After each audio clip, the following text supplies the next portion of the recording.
Good morning, John. Welcome to the 5th National Conference of the Independent and Peaceful Australia Network, being held in Darwin under the title of Australia at the Crossroads, Time for an Independent Foreign Policy.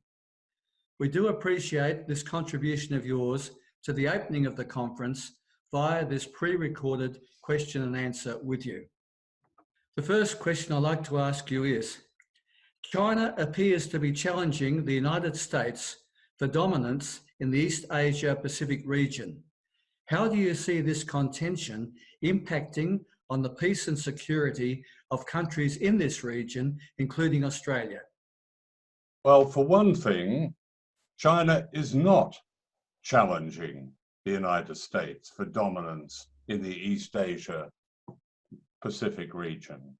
In my opinion, and in the opinion of, I think, those who really look at it critically, without all the baggage that comes with the Western perspective, and particularly the Australian perspective, China is responding to, and belatedly responding to, what is a threat to us all, and that is the United States' obsession with maintaining its own dominance, not only in the Asia Pacific, but all over the world.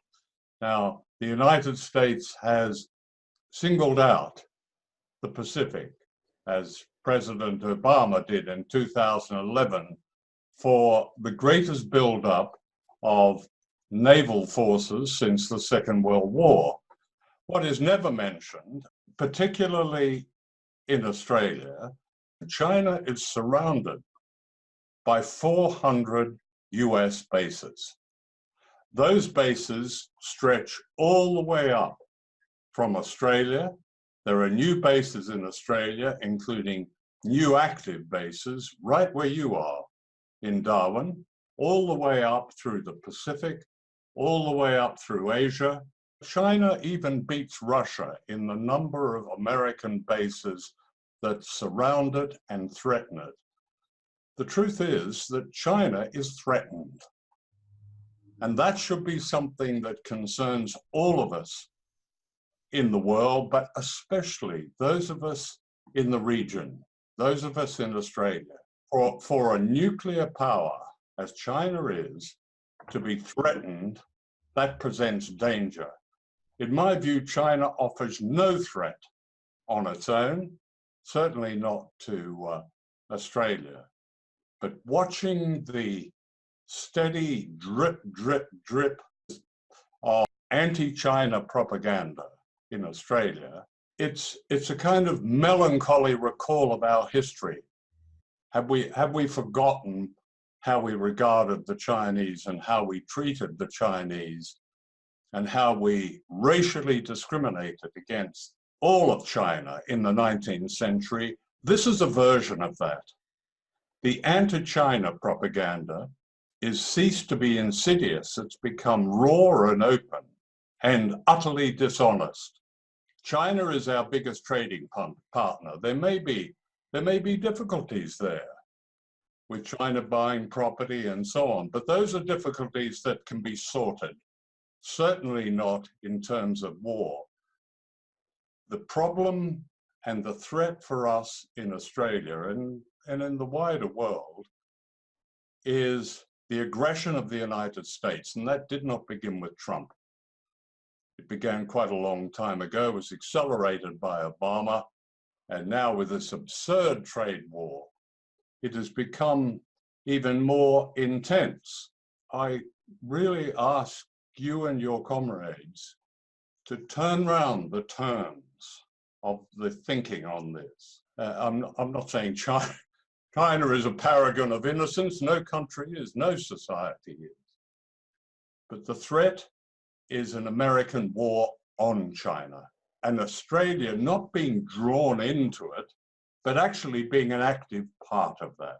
John, your film, The Coming War on China, warns that this contention between the US and China could lead to military hostilities between them. Since the making of the film, has your attitude changed? Is war still likely, or do you think events have subsequently reduced this possibility?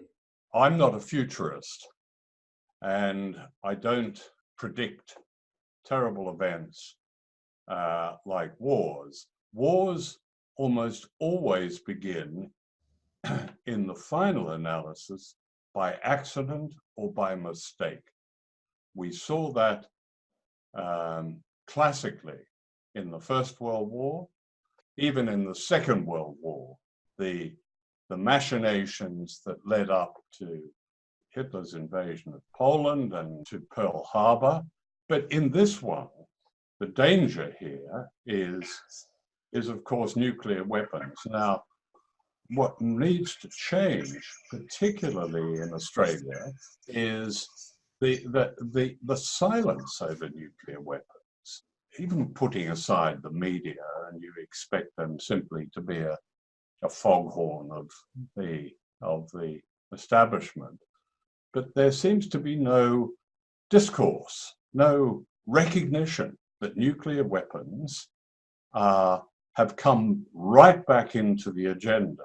China is feeling so threatened that it's changed its nuclear strategy. According to the specialist literature, this is not absolutely confirmed, but in specialist literature that I've read, it's changed its nuclear strategy from low alert to high alert. That means it leaves its warheads off its missiles, that's low alert, and it puts them on its missiles and prepares them for firing, that's high alert. Why has China started to protect its own sphere, the South China Sea? It has the word China in it, South China Sea. It's not the South American Sea. It's the South China Sea. Now, there's a contention over that, yes? But why is it doing that? It's doing that out of defense. The last talisman saber, much of it was devoted to practicing a blockade of China, a military blockade, a naval blockade through the Straits of Malacca and all the way up to the East China Sea. Although they didn't say that, and they didn't announce that, but that's what all the military planning, why 34,000 troops arrived last week, because of this air-sea battle scenario that has been cooked up in Washington. The ultimate aim of that is to blockade China. That's how wars begin. And that's what we should be talking about in Australia. John, Professor Hugh White, who is a prominent defence strategist, thinks a declining United States might force Australia to consider gaining nuclear weapons for its defence. Would you care to comment on that? Professor Hugh White, ex-Hugh White of the Defence Department and all the other establishment jobs he's had, treated with respect by the far right-wing media in Australia. What he's advocating is that Australia arm itself even more. He's raised the suggestion, which is an old one.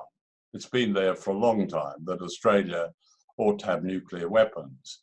If you want the definition of true lunacy, I can't think of a better one.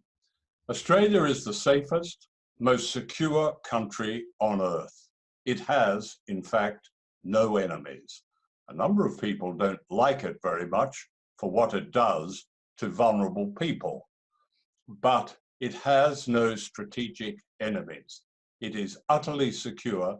Geographically, there's no place on earth like Australia, remote, an island continent. Why are we, that is, Australian people, even allowing this kind of insane debate that has got to the point where somebody who should have been quietly retired to his farm a long time ago, Mr. Hugh White, can pop up the old question that we should contribute to our own destruction.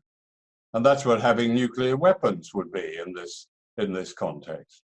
John, finally, do you believe the stationing of US troops in Darwin poses a threat to our peace and security? Yes. Yes, but then it's an old theme, isn't it? Our peace and security has been mostly threatened by Pine Gap, one of the most important American spy bases in the world, which actually positioned Australia during the old Cold War on a front line. This marine base is just more of the same. The difference with this one is that the war games they play are quite naked in their purpose. They're aimed at provoking China. They're aimed at stirring up anti-China sentiment. The beating of the war drums is not actually done by them at all, or even done in the Pentagon. It's done right in Australia by second-rate academics who write books that are utterly dishonest. Modern China has brought through the influx of its students and its research and its development has brought a great deal to Australia. John, thank you very much for your contribution to this national conference of IPAN. Indeed. You're very welcome. I wish you all the best.